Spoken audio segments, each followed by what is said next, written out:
e-bike. Hindi naman natin to linya, pero dahil technician electrician naman tayo, subukan nating ma-fix. Ang problema daw nito, ayaw umandar, ayaw mag-reverse. So ngayon, yung iniikot ko to, parang umiikot siya dire-diretso.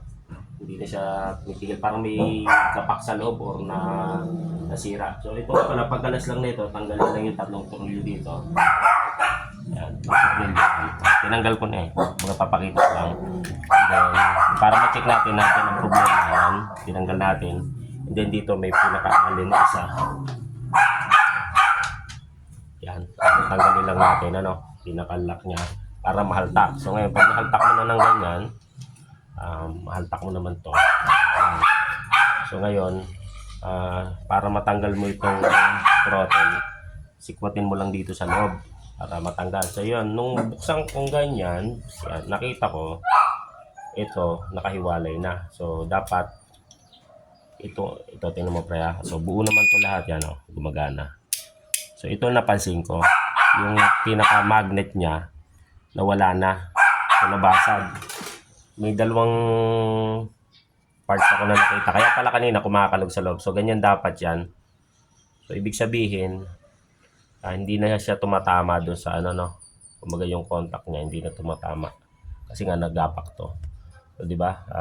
Kung may same issue na ganito, minsan basic lang, check nyo lang muna yung throttle and then tiningnan namin to, kung order natin online sa 300 plus lang siya.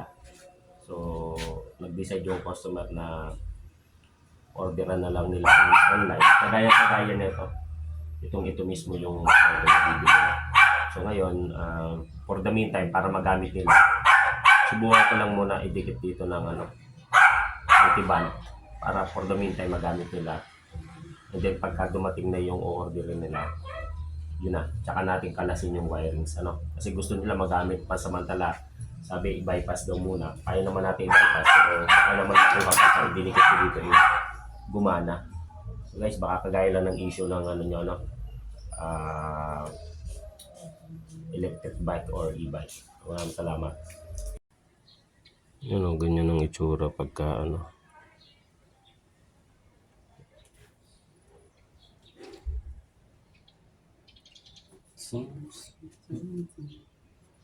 tagal pa matuyo to.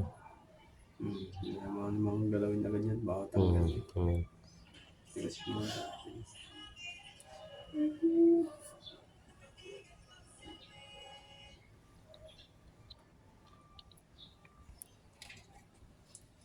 So blue. Pero pag kumapit naman talaga matibay din yun. Hindi naman kaanuhan yung spring niya katigasan para magano sa kanya. Kumbaga enough lang para ibalik siya. Hindi naman kaanuhan.